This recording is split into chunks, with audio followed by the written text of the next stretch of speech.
हाय दोस्तों, मैं पवन कुमार आपके सामने फिर से प्रस्तुत हुआ हूँ। और ये हमारा जो लेक्चर होगा, ये सेकंड लेक्चर होगा इलेक्ट्रोकेमिस्ट्री का, जो हम लोग रेगुलर केमिस्ट्री में पढ़ रहे हैं उसको आज फिर से कंटिन्यू करेंगे। तो स्टूडेंट लोग सभी को मेरा गुड मॉर्निंग। तो आज हम लोग जो पढ़ने वाले हैं, पिछले लेक्चर में हमने विद्युत रासायनिक सेल के बारे में पढ़ाया था। इस टॉपिक्स में आज हम लोग जो कवर करने जा रहे हैं वो गैल्वेनिक सेल है, जो बोर्ड एग्जाम्स के लिए बहुत ही इम्पोर्टेंट टॉपिक माना जाता है। तो चलिए आज हम लोग शुरुआत करते हैं नया टॉपिक, जिसका नाम है गैल्वेनिक सेल। गैल्वेनिक सेल आप लोग सभी लोग अपने कॉपी पर हेडिंग डाल देंगे। ये हमारा है गैल्वेनिक सेल, ठीक है। जिस तरह से हम लोग विद्युत रासायनिक सेल पढ़े थे, उसी तरह से हमारा है गैल्वेनिक सेल। जिस तरह से हम लोग पिछली कक्षा में या फिर पिछला लेक्चर, वीडियो लेक्चर में हम लोग पढ़े थे कि किसे विद्युत रासायनिक सेल कहते हैं, वो हम लोग अच्छा से जान लिए थे। और उस वीडियो को देखने के बाद तभी ये समझ में आएगा कि क्या होता है गैल्वेनिक सेल। गैल्वेनिक सेल भी इंटर रिलेटेड है हमारा विद्युत रासायनिक सेल से। अगर वो आपको समझ में नहीं आया है तो प्लीज सबसे पहले उसको आप देख लीजिए, उसके बाद इस वीडियो को फॉलो कीजिए, ठीक है। तो अब हम लोग शुरुआत करते हैं गैल्वेनिक सेल। तो गैल्वेनिक सेल क्या है? ये भी एक तरह का युक्ति ही है जिससे हम लोग विद्युत ऊर्जा की प्राप्ति करते हैं। तो वैसा सेल जो विद्युत ऊर्जा को, जिससे विद्युत ऊर्जा प्राप्त की जा सकती है, वैसा सेल जिससे विद्युत ऊर्जा प्राप्त की जा सकती है, उसे हम लोग गैल्वेनिक सेल कहेंगे। उसे क्या कहेंगे? गैल्वेनिक सेल कहेंगे। गैल्वेनिक सेल को का दूसरा नाम भी है, समझ में आ रहा ना। गैल्वेनिक सेल का एक दूसरा भी नाम है जिसको हम लोग वोल्टीय सेल कहते हैं। गैल्वेनिक सेल का दूसरा नाम जो है वो वोल्टीय सेल है। और ये जो वोल्टीय सेल है या फिर गैल्वेनिक सेल है, ये ध्यान रखिएगा कि ये डैनियल सेल का उदाहरण है। ये किसका उदाहरण है? डैनियल सेल का उदाहरण है। ये किसका उदाहरण है? डैनियल सेल का उदाहरण है। तो जिस तरह से हम लोग कल पढ़े थे कि विद्युत रासायनिक सेल में दो अर्ध सेल होता है। कितने अर्ध सेल होता है? दो अर्ध सेल। और दोनों अर्ध सेल को मिलाकर एक पूर्ण सेल बनता है, एक पूर्ण सेल बनता है। तो ठीक उसी तरह से आज हम गैल्वेनिक सेल को भी पढ़ेंगे, जिसमें दो अर्ध सेल होंगे। कोई अगर पूछता है कि गैल्वेनिक सेल में बताइए कि कितने अर्ध सेल होते हैं, तो ध्यान रखिएगा कि गैल्वेनिक सेल में दो अर्ध सेल होते हैं। पहला एक जो जिंक का छड़ लेंगे और उसमें उसी का सल्फेट के साथ विलयन लेंगे, और एक लेंगे कॉपर और उसी में क्या ऐड कर देंगे? सल्फेट। तो हो जाएगा कॉपर सल्फेट का विलयन में हम लोग कॉपर का जो छड़ होता है उसको गाड़ देंगे। जैसे अगर फोटो की बात करेंगे तो इस तरह से हम लोग फोटो हो जाएगा। ये ध्यान रखना है, दो तरह का डिब्बा बनाएंगे हम लोग, एक इधर और एक इधर बना देंगे, ठीक है। ये ध्यान देंगे। सबसे पहले हम लोग को ये जानना जरूरी है कि गैल्वेनिक सेल होता कैसा है। तो सबसे पहले एक रड लेंगे। यहाँ पर इसका रड इस तरह से होगा, ठीक है। इस रड को डुबा देंगे विलयन में, और एक यहाँ पर रड होगा, इसको भी इस विलयन में डुबा देंगे। ये ध्यान सभी को बात समझ में आ रही है। और यहाँ एक ध्रुव होगा, एक यहाँ भी ध्रुव होगा। ये हम लोग उसमें भी माइनस माने थे और इसमें उसको क्या माने थे? प्लस माने थे। विद्युत रासायनिक सेल में जिस तरह से उसमें कर रहे थे उसी तरह से इसमें भी करेंगे। और इन दोनों को क्या करेंगे? जोड़ देंगे। इन दोनों को क्या करेंगे? हम लोग जोड़ देंगे।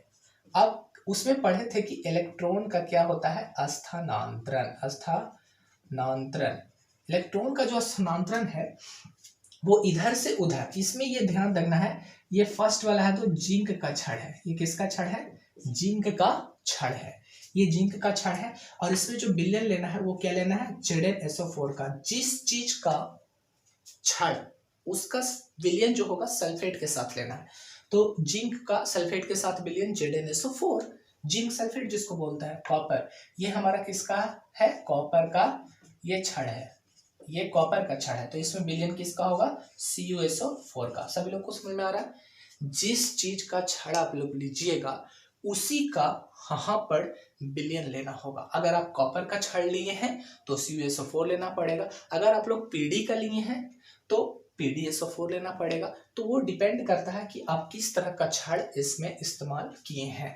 और उसमें हम लोग लवण सेतु नहीं दिखाए थे विद्युत रासायनिक सेल में।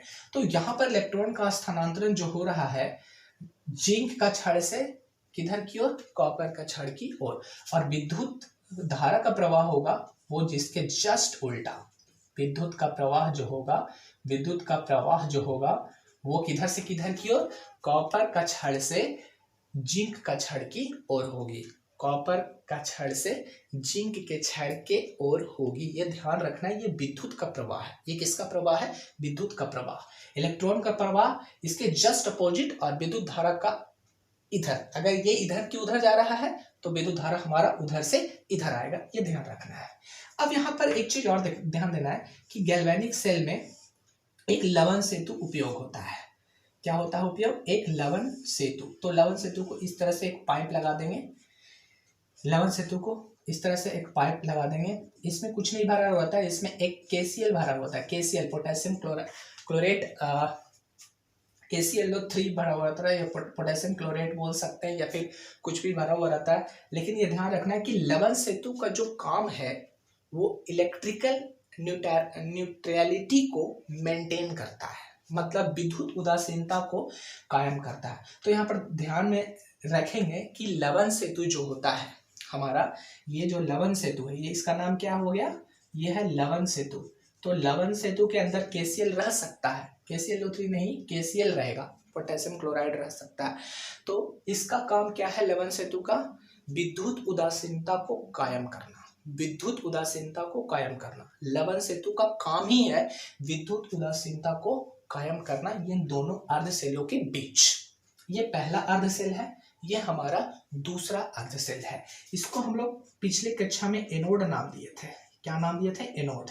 और इसका हम लोग क्या नाम दिए थे, कैथोड। इसका क्या नाम दिए थे, कैथोड। यहाँ पर देखेंगे एनोड, एनोड पर हमेशा हम लोग याद रखेंगे कि क्या होगा, ऑक्सीकरण होगा। एनोड पर हमारा क्या होगा, हमेशा ऑक्सीकरण होगा। और कैथोड पर क्या होगा, अपकरण होगा। क्या होगा, अपकरण। ध्यान देना है, अपकरण में कम होगा, ऑक्सीकरण में ज्यादा होगा। तो ध्यान देंगे, एनोड पर ऑक्सीकरण और कैथोड पर अपकरण। अब इसका हम लोग अर्धसेल अभिक्रिया लिखेंगे, क्योंकि यहाँ पर दो जब डिब्बा है तो इसका अर्धसेल अभिक्रिया कुछ और होगा, इसका कुछ और होगा। ऐसा इसलिए क्योंकि यहाँ पर ऑक्सीकरण हो रहा है, यहाँ पर क्या हो रहा है, ऑक्सीकरण, और यहाँ पर क्या हो रहा है, अपकरण हो रहा है। तो इन दोनों का जो अर्धसेल अभिक्रिया होगा दोनों इलेक्ट्रोडों के वजह से वो बिल्कुल डिफरेंट होगा। तो यहाँ पर ऑक्सीकरण हो रहा है, तो किसका ऑक्सीकरण होगा जी, जिंक का होगा। किसका ऑक्सीकरण होगा, जिंक का। तो जिंक कैसे बनेगा, Zn बनेगा, किसमें जाएगा, Zn2 प्लस, प्लस कितना इलेक्ट्रॉन, 2 इलेक्ट्रॉन। तो ये हो गया ऑक्सीकरण। यहाँ Zn जा रहा है Zn2 प्लस स्टेज में, मतलब जिंक बढ़ रहा है, तो ऑक्सीकरण मानना है। यहाँ पर क्या लेना है, copper, Cu2 plus, plus 2 electron मैंने पिछली कक्षा में बताया था। तो यहाँ पर ये क्या रिड्यूस होकर ये हो जाएगा Cu। तो ये हो गया अपकरण और ये होगा ऑक्सीकरण। यहाँ कॉपर Cu2 प्लस स्टेज में है और किसमें चेंज हो गया, ये Cu प्लस में, एक ही में रिड्यूस हो गया, कम हो गया। तो कम हो गया तो हम लोग समझेंगे कि यहाँ पर अपकरण हुआ है। अगर ज्यादा हुआ है तो हम लोग समझेंगे कि ऑक्सीकरण हुआ है। ये ध्यान रखेंगे। तो ये हमारा पूरा ओवरऑल जो पिक्चर है वो गैल्वेनिक सेल का है। इसमें सिर्फ एक ही अंतर है कि यहाँ पर लवण सेतु लगाया गया है। लवण सेतु का खास पर्पस ये है कि विद्युत उदासीनता को कायम रखता है। ये ध्यान में रखिएगा, बोर्ड एग्जाम में ये अक्सर पूछा जाता है कि वर्क ऑफ लवण सेतु, क्या काम है लवण सेतु का। तो याद रखना, विद्युत उदासीनता को कायम करता है इन दोनों अर्धसेलों के बीच। ये ध्यान रखिएगा। और लवण सेतु में हमेशा KCl का उपयोग करते हैं। और भी कई मटेरियल होते हैं, आप लोग गूगल पर सर्च करके देख सकते हैं कि लवण सेतु में और क्या चीज होता है, जिसको साल्ट ब्रिज भी कहते हैं अंग्रेजी में। तो गूगल में आप सर्च कर सकते हैं कि साल्ट ब्रिज में कौन सा चीज भरा हुआ रहता है, कौन सा यौगिक या फिर कंपाउंड भरा हुआ रहता है। तो नॉर्मली KCl आपको वहां पर दिखाई देगा। और एक चीज और यहाँ पर ध्यान देना है कि ये अर्धसेल है, ये अर्धसेल है और ये अर्धसेल है। दोनों जब अर्धसेल को मिलाएंगे तो एक पूर्ण सेल बन जाएगा। अब पॉइंट बाय पॉइंट हम लोग लिखते जाएंगे और वो पॉइंट्स को नोट डाउन करना है कॉपी में, क्योंकि ये दोबारा से नहीं होगा। मैं बार बार आपको दोहरा रहा हूँ। दोबारा समय नहीं मिलने वाला है। रिवीजन करो, जितना ज़्यादा है हो सके उसको पढ़ो। तो पॉइंट लिखेंगे। फर्स्ट पॉइंट, सबसे पहले आप डिफिनेशन लिखेंगे। इस फिगर को अगर उतार लियो तो कोई बात नहीं तो बाद में भी उतार सकते हैं लिखने के बाद भी, और अगर पहले भी उतार लिए तो कोई प्रॉब्लम नहीं है। अब आगे लिखिए पहला पॉइंट लिखेंगे। जिस सेल से विद्युत ऊर्जा प्राप्त की जा सकती है, जिस सेल से विद्युत ऊर्जा प्राप्त की जा सकती है उसे गैल्वेनिक सेल या वोल्टीय सेल कहते हैं। वोल्टीय इस तरह का वोल्टीय सेल, उसे वोल्टीय सेल कहते हैं। ठीक है, अगला पॉइंट लिखिएगा। यह सेल डेनियल सेल का उदाहरण है। ये सेकंड पॉइंट हो गया। थर्ड पॉइंट लिखिएगा। इस सेल में जिंक धातु की छड़ ZnSO4 के विलयन में डूबा रहता है तथा कॉपर का छड़ CuSO4 के विलयन में डूबा रहता है। आगे लिखिएगा। इन दोनों विलयनों को लवन सेतु द्वारा जोड़ देते हैं। देखें ना यहाँ पर लवन सेतु, ये लवन सेतु है। इन दोनों विलयनों को लवन सेतु द्वारा जोड़ देते हैं। ठीक है, और लवन सेतु का काम क्या है? विद्युत उदासीनता को कायम करना। इस सेल का अगला पॉइंट लिखना है। इस सेल का अर्ध सेल इधर का अर्ध सेल इलेक्ट्रोड कौन है? ZnSO4। इस सेल का इधर का जो अर्ध सेल इलेक्ट्रोड जो होगा वो ZnSO4 होगा। इसका क्या होगा? इसका होगा हमारा CuSO4। ये क्या है? अर्ध सेल इलेक्ट्रोड है। ये अर्ध सेल इलेक्ट्रोड है और ये भी अर्ध सेल इलेक्ट्रोड है।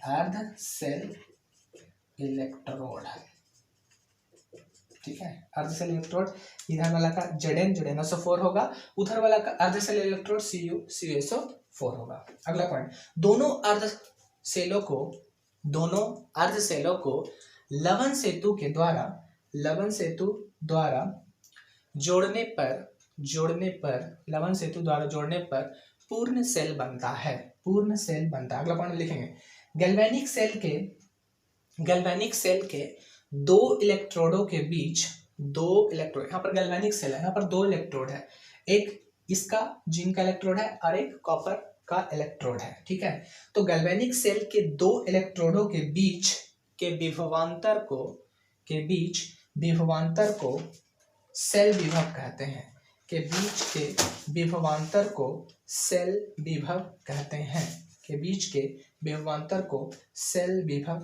अगला पॉइंट लिखेंगे।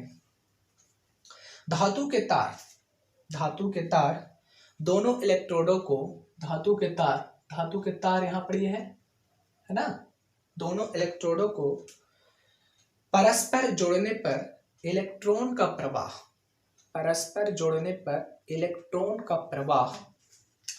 इधर से इधर की ओर हो रहा है। इलेक्ट्रॉन इधर से उधर, इलेक्ट्रॉन का स्थानांतरण मतलब प्रवाह हो रहा है। तो इलेक्ट्रॉन का स्थानांतरण यानी कि प्रवाह किधर से किधर की हो रहा है? जिंक का छड़ से कॉपर के छड़ की ओर हो रहा है। धातु के तार द्वारा दोनों इलेक्ट्रोडों को परस्पर जोड़ने पर इलेक्ट्रॉन का प्रवाह जिंक इलेक्ट्रोड से बाहरी परिपथ, ध्यान रखना है अपनी बाहरी परिपथ का इस्तेमाल किया है। बाहरी परिपथ द्वारा सिर्फ इलेक्ट्रॉन का स्थानांतरण होगा, याद रखिएगा। ये बाहरी परिपथ द्वारा सिर्फ क्या होगा? इलेक्ट्रॉन का स्थानांतरण होगा। बाहरी परिपथ के सहारे कॉपर इलेक्ट्रोड पर होता है। फिर से एक बार लिख लेंगे।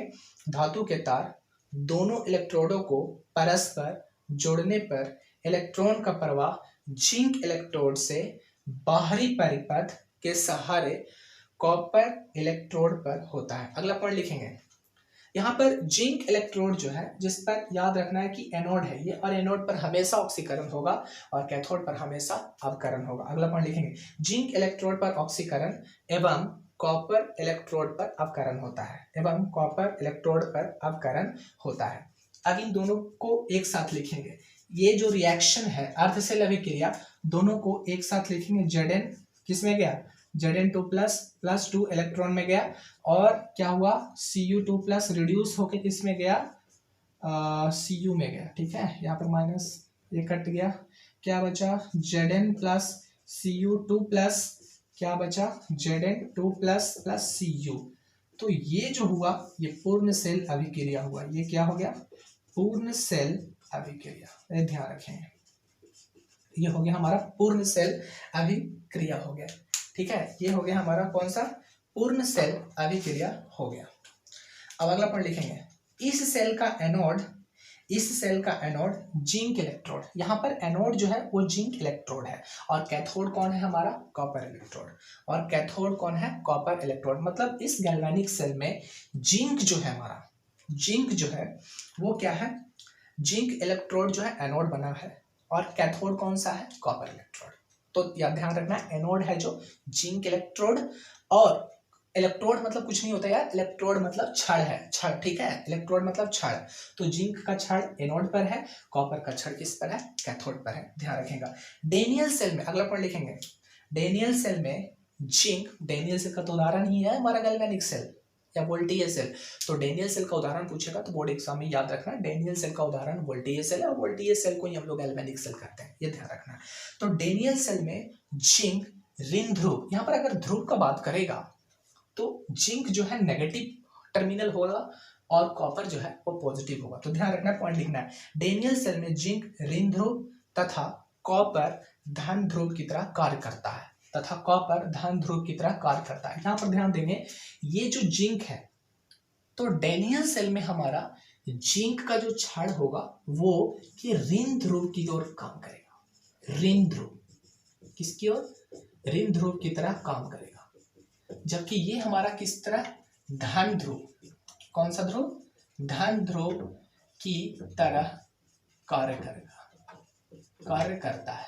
ठीक है, तो ध्यान रखें, उसमें कुछ इंपॉर्टेंट है नहीं, जो पिछले क्लासेस में हम लोग बात की थी वही है कि यहाँ पर जो हमारा ये कॉपर का इलेक्ट्रोड है, और ये जिंक का इलेक्ट्रोड है, ये कॉपर का इलेक्ट्रोड है। तो ये जो इलेक्ट्रोड है इसमें माइनस दिए हैं, तो ये ऋण ध्रुव की तरह काम करेगा और ये धन ध्रुव की तरह काम करेगा। लेकिन यहाँ पर ध्यान रखना, ये एनोड है और ये कैथोड है, और ध्यान रखेंगे एनोड पर हमेशा ऑक्सीकरण होगा, कैथोड पर हमेशा अपकरण होगा।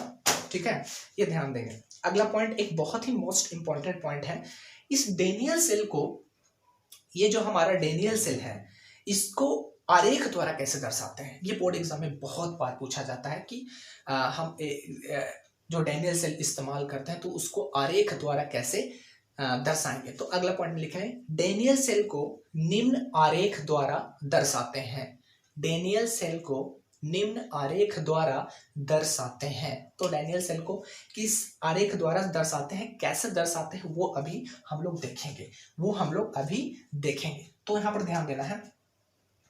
तो यहाँ पर डेनियल सेल का आरेख को दर्शाने के लिए हम लोग इसको थोड़ा सा यहाँ पर मिटाना होगा। तो यहाँ पर ये हम मिटा दे रहे हैं, तो याद रखना है, तो वो याद रखना पड़ेगा कि एनोड पर ऑक्सीकरण होता है और कैथोड पर क्या होता है, अपकरण होता है, ये ध्यान रखना। तो डेनियल सेल का आरेख हम लोग कैसे, ये बहुत ही दोस्त इंपॉर्टेंट है, इसको नोट डाउन लिखना है कि डेनियल सेल जो होता है उसका आरेख को कैसे हम लोग दर्शाते हैं, कैसे सूचित करते हैं, वो ध्यान दें। यहाँ पर जिंक है, तो जिंक पर हम लोग, जिंक है एनोड पर, तो यहाँ पर ऑक्सीकरण होता है, तो जिंक इसको फॉरवर्ड स्लैश देंगे ऐसे, और इसमें कौन सा बिलियन में डूबा हुआ है जिंक का क्षण, ZnSO4, यहाँ लिखेंगे ZnSO4। ठीक है, इसके बाद है लवण सेतु आता है, कौन सा सेतु आता है, लवण सेतु। और लवण सेतु को दोस्त दो पैरेलल लाइन से दिखा सकते हैं। लवण सेतु को जब भी दिखाना हो, साल्ट ब्रिज को, लवण सेतु को जब भी दिखाना हो तो हम लोग दो पैरेलल लाइन से इस तरह से दिखाएंगे। तो ये यहाँ पर दिखाएगा कि लवण सेतु है, क्या है ये, लवण सेतु। और इसके बाद ये जो इधर वाला पार्ट है, इस पर तो हम लोग पढ़े थे कि अपकरण हो रहा है, क्या हो रहा है, अपकरण। तो अपकरण होगा तो पहले ही इस विलियन का नाम लिखना है। तो इस विलियन का नाम क्या होगा, यहाँ पर CuSO4 है। विलियन कौन सा है, CuSO4 कॉपर सल्फेट, और ये किसमें रिड्यूस हो रहा है, Cu में। तो ये जो हुआ ये आरेख हुआ। डेनियल सेल को निम्न आरेख द्वारा दर्शाते हैं, उसके नीचे ये लिखना है। डेनियल सेल को निम्न आरेख द्वारा दर्शाते हैं, उसके नीचे ये लिखना है। जड़न किसमें डूबा हुआ है, ZnSO4 में, और ये दो जो पैरेलल लाइन है, ये दो समानांतर रेखाएं हैं, ये हमको बता रहा है लवन सेतु। लवन सेतु को हमेशा दो पैरेलल लाइन से सूचित करेंगे। उसके बाद यहाँ पर CuSO4 इसलिए पहले लिख दिए हैं ताकि यहाँ पर ये पता चल सके कि कॉपर का यहाँ अपकरण हो रहा है। कॉपर का यहाँ क्या हो रहा है, अपकरण। यहाँ पर देख रहे हैं कि CuSO4 इसके साथ सल्फेट जुड़ा हुआ, कुछ देर के बाद क्या हो गया, सिर्फ कॉपर ही बचा। तो यहाँ पर अपकरण हुआ, यहाँ पर नॉर्मली क्या हुआ है, अपकरण हुआ है, और यहाँ पर क्या हुआ है भाई, यहाँ पर ऑक्सीकरण हुआ है। तो ये ध्यान रखना है कि कब अपकरण होगा, कब ऑक्सीकरण होगा, उस हिसाब से हम लोग डेनियल सेल को आरेख द्वारा हम लोग दर्शा सकते हैं। और ये जो पैरेलल लाइन है ना हमारा, ये हमारा क्या है, लवन सेतु को दर्शाते हैं, ये ध्यान रखना है। और लवन सेतु का काम क्या है, विद्युत उदासीनता को कायम रखना, विद्युत उदासीनता को कायम रखना। तो आज दोस्तों हम लोग इस वीडियो को एंड करते हैं, और कल हम लोग एक नए वीडियो लाएंगे और उसमें और भी कुछ बातें करेंगे केमिस्ट्री का। तो आप लोग का ये सेकंड लेक्चर इलेक्ट्रोकेमिस्ट्री का खत्म हुआ। ये दोनों पार्ट ही बहुत इंपॉर्टेंट है। अगर आपको समझ में नहीं आ रहा है तो आप हम लोग कमेंट कर सकते हैं वीडियो के नीचे, और ज़्यादा से ज़्यादा इसको सब्सक्राइब कीजिए और लाइक कीजिए, ताकि हमारा भी मोटिवेशनल बना हुआ रहे और आगे पढ़ने में और आप लोग को मज़ा आए अच्छे वीडियो के साथ। तो अब इस वीडियो को एंड करते हैं। थैंक यू, जय हिंद।